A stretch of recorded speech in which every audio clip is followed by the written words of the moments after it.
Wafdi uu hogaaminayo agaasimaha guud ee Wasaaradda Arrimaha Gudaha iyo Dowladaha Hoose ee Dowladda Koonfur Galbeed, Mudane Mustaf Sheekh Cabdulaahi ayaa maanta waxa uu booqasho ku yimid degmada Buur-Xakaba ee ka tirsan gobolka Bay. Safarka agaasimaha ayaa waxaa qayb ka ahaa madax ka socota UNSOM, kaasi oo ugu kurgalayeen xaaladda degmada iyo baahiyaha ka jira. Agaasime Mustaf oo booqday qaybo ka mid ah goobaha aadka loogu baahnaa in wax laga qabto, kuwaasi oo ka mid ah xarumaha dowladda oo burbursan, isbitaalka degmada oo daryeel la'aan ah, iyo warta dowladda ee biyaha laga dhaansan jiray oo biyo gursatay. Gudoomiyaha degmada Buur-Xakaba Cabdi Maxamed Axmed iyo ku-xigeenadiisa ayaa waxaa warbixin looga dhageystay xaaladda guud ee degmada iyo baahiyaha gaarka ah ee ka jira. Gudoomiye Cabdi Maxamed oo ka hadlaya waxa uu yiri: agaasimaha aan ku horeeyay oo Buur-Xakaba kooyo oo meel walba u jeeyaan sida oo isbitaalada bilawti ciidanka ma hasan oo agaasimo oo Buur-Xakaba nin kooyo oo sida aan ku warbiya meel walba u jeeyaan horumar dadka kale oo farming iyo wal noocaas leeyahay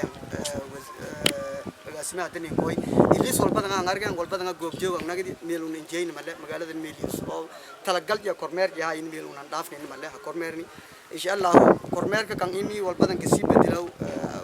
اسمه ديكو يدري من وارهن ولي هرو كشك يعني والكبدل إني ونحن صادن أو إسبدل أو أرماء كذا والشكل إن كوري تدلي كوي بلاوتي ويرجعنا إني تزيد هرو والكبدل يرجعنا agaasimaha guud ee Wasaaradda Arrimaha Gudaha iyo Dowladaha Hoose ee Dowladda Koonfur Galbeed ayaa ugu dambeyntii waxa uu sheegay in wax badan laga qaban doono baahiyaha ka jira degmada isla markaasina ay gaarsiin doonaan madaxda ka sareysa. waa wasaaradda arrimaha gudaha kala magacaabay gudoomiyaha cusub Cabdi Maxamed Axmed waa markii hore oo booqashada safarka way baahaytay lama ujeedeen iska jartay ujeedada koowaad way baan ku galaasay wasaaradda arrimaha guud deegaanada gobolada oo Bakool Shabeellaha Hoose iyo Bay marka qorshaha uu mid yahay ujeedada urgalida xaaladaha dhanka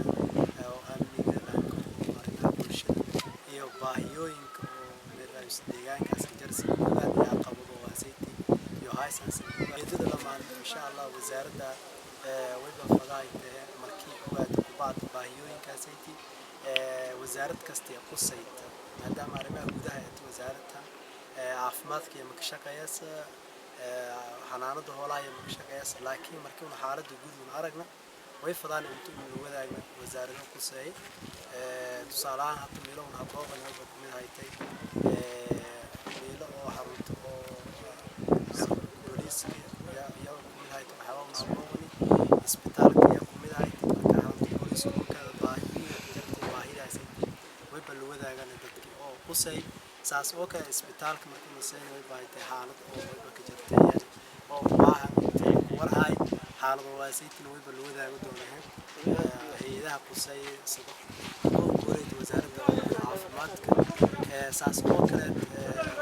سوق حوله وميله حوله يفيد يوم الوضع إن شاء الله وزارة حنان بحوله ينوي يقوم بالقرطي يوم مركزيتي وجيس القرطي iyo kuwarhayo shayeen loo wadaagi doono saas oo kale cadaalad iyo garsoorka xafiiska oo garsoorka iyo fiirin